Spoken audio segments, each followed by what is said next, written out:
ମାମା ଅନୁଭବ ଶୁଣେ ସବୁ ତ ବାବୁ ମଣିଷ ଚିହ୍ନିବା କହନ୍ତି ଭୁଲ କହିଦେଲା ନା ଆମେ ଜାଣିଛ ଆମ ଘରୁ ଟଙ୍କା ଚୋରି କରି ପଳେଇ ଯାବ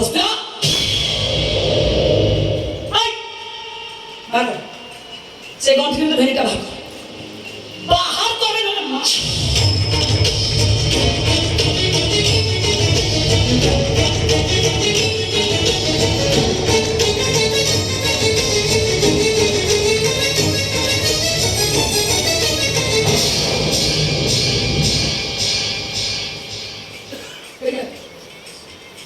विश्वास ना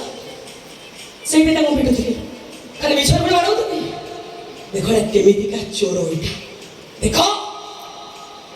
जगन मु ए कोन देखुची तू टंका चोरी करी आ बाटो किछ बतावली कि मामा मुनि जे त करे हैंड धरिछ आईपीएस वाला चोरी करथन आज से मते चिन्हिबो गोटे आईपीएस चोरी करे देख केते जे भयंकर हो मु पुलिस स्टेशन फोन करछि अवस्था में सांघातिक को अपेक्षा कर गोटा टाइम में डायरेक्ट कॉल कर हां प्लीज ओ तो काम करे दो है सत्य को हच को तो जमा देखानी कौन पाई तू एमिति काम करू काहे कि मो विश्वास तू भांगी देलो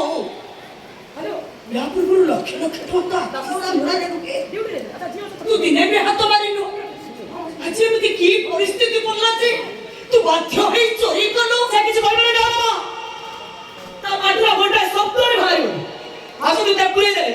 दी चाटा पुलिसिया मारा बाजी गले सब सत कथा भक भक करी बांती करी पकेबो गोटा स्टाफ कोई ता जन पुलिस पारी करी पिटिबे ता गोड़ हाथ में जखम तोरा पंगु कर दे छोरे से चोरी ना जल्दी केबे आउ न करे नाही मुनि नाही तू सेमिति करनी जबन टंका चोरी करिया पछे निश्चय किछि कारण अछि हमु से कारण जानिबा निहाती दरकार जानो किछि भी कारण नहीं देखिबा से गोटे आ कोन चोरी पड़े तो गोटे ए मुनि दे जमा देबे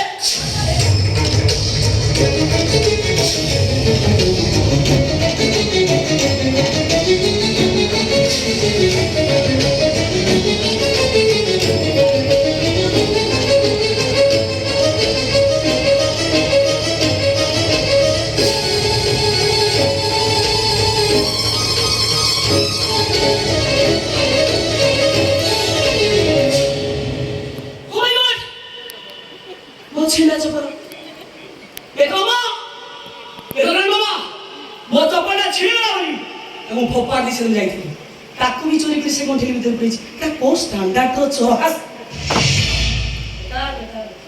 मुनि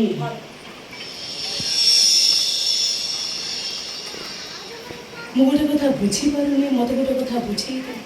मामा जहार नजर 6 लाख टंका ऊपर सी तोरे छिंडा चप्पल को ता पाखरे काहे की तो चप्पल रा कोनोसी मूल्य नहीं से तक नहीं कोन करबो प्रकृति चोरना प्रकृति चोरी कर छोट जिंस की बड़ जिंस चोरी करबा समारो अभ्यास ना तमे जानि एटा गोटे तांकर रोग ओडा डिजीज आउ किछि न बुझी न सुझी सब कथा रे संदेह करबाटा भी गोटाए रोग गोटाए डिजीज मामा तमे इंसान को तो छोट छुआ न आईपीएस ऑफिसर हेले ए आईपीएस ऑफिसर को मु बुझे तो पाखरे छिंडा चप्पल रा कोनोसी मूल्य नहीं बोली तू ताको फिंगी दे किंतु सेई चप्पल से अति आग्रहर सहित अति यत्नर सहित ता पाखरे साइड रखिछि आकु चोरी को आकु कोंती स्नेह प्रेम फल पाई अपना बाबूजी बोली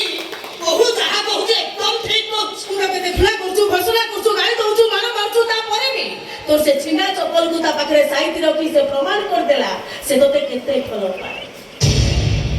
मैडम थाने को फोन करथिले हां काम करो पेड़ा शीघ्र अरेस्ट कर जाओ मो काम से पहुंच फटाफट जाओ लेट कर हां ना तुम छोड़ परिबो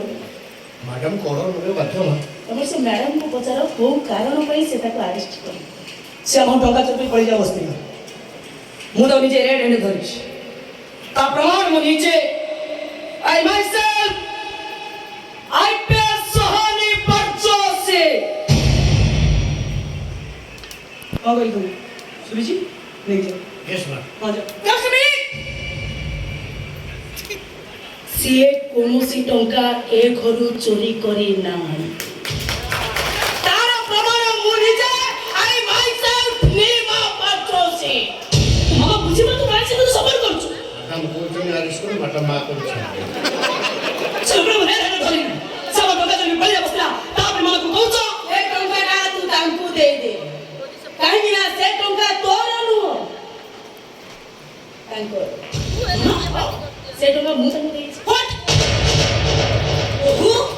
ଏମିତି କଣ କହୁଛୁ ମା ତମେ ତ ମତେ ନିଜେ କହିଥିଲେ ମୁନିର ଲୁଗାପଟା କିଣା ହବା ପାଇଁ ଜଗନ ଭାଇ କି ମାର୍କେଟ ଯିବାକୁ ସେଇଥିପାଇଁ ଟଙ୍କାଟା ମୁଁ ତାଙ୍କୁ ରଖିବାକୁ ଦେଇଛି ହଁ ଭୁଲ କହୁଛୁ ତୁ ଭୁଲ ଭାବୁଛୁ ମାମା ତ ସପୋର୍ଟ କରୁଛୁ ତୁ ତ ପିଲାକୁ ସପୋର୍ଟ କର ମାମା ସେ ନିଜ ନୁହଁ ତୁ ବି ତ ମୋର ପର ନୁହଁ ଏ ଭଗବାନ ତମେ ସେଇ ଭଗବାନଙ୍କ ଇଚ୍ଛାରେ ହଉଛି ଓ ମାଇ ଗଡ୍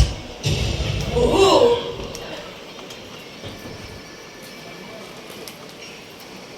ମୁଁ ଜାଣିଛି ତୁ ମିଛ କହୁଛୁ ସେ ଟଙ୍କା ତୁ ତାକୁ ଦେଇନୁ ସେ ଚୋରି କରିଛି ହେଲେ ମୁଁ ଜାଣିପାରୁନି ଜଗନ ଟଙ୍କା ଚୋରି କରିବା ପଛରେ କାରଣ କଣ ଅଛି ଆଉ ତୋ ମିଛ କହିବା ପଛର କାରଣ କଣ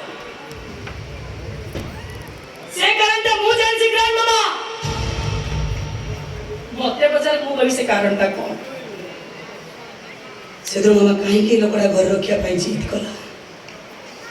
କାହିଁକି ତାକୁ ରୋଷେଇବାସ କରି ଖାଇବାକୁ ଦଉଛି କଣ ପାଇଁ ତାର ସେଠି ଯତ୍ନ ନେଉଛି କାହିଁକି ଏ ଲୋକଟା ପାଇଁ ମୋ ମାମାର ଏତେ ଚିନ୍ତା ଆଉ କଣ ପାଇଁ ଏ ଲୋକଟା ପାଇଁ ମୋ ମାମା ଆଜି ମତେ ଏଠି ଏତେ ବଡ ମିଛ କଥା କହିଲା କାହିଁକି ନା ଏ ଲୋକଟା ସହିତ ମୋ ମାମାର ଖରାପ ସମ୍ପର୍କ ଅଛି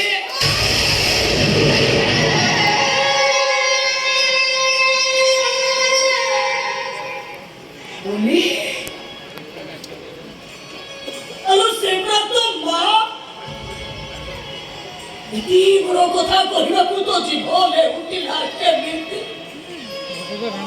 କୋଉ ସନ୍ତାନକୁ ତା ମା ଚରିତ୍ରରେ ଦାଗ ଲଗେଇ ପାରେ ବେଳେ ପୁରୁଷ ସହିତ ବେଳେ ନାରୀର ସହିତ ନିବିଡ଼ ଘନିଷ୍ଠ ସମ୍ପର୍କ ଥିଲେ ସେ କାହିଁକି ତା ପାଇଁ ଏତେ ବଡ଼ ମିଛ କଥା କହିବାକୁ ବୁଝାଇ ଦିଅ ଗ୍ରାଣ୍ଡ ମାମା ଯୋଉ ମା ଏ କ୍ରିମିନାଲକୁ ଆପଣା କରି ନିଜ ଝିଅକୁ ଏଠି ପର କରିପାରୁଛି ମୁଁ ତମକୁ ପଚାରୁଛି ତମ ମୁହଁରୁ ଶୁଣିବା ପାଇଁ ଚାହୁଁଛି ଜାଣିବା ପାଇଁ ଚାହୁଁଛି କୋଉ କଥାଟିଏ ଏ ଲୋକଟା ସହିତ ମୋ ମାମାର କି ସମ୍ପର୍କ ଅଛି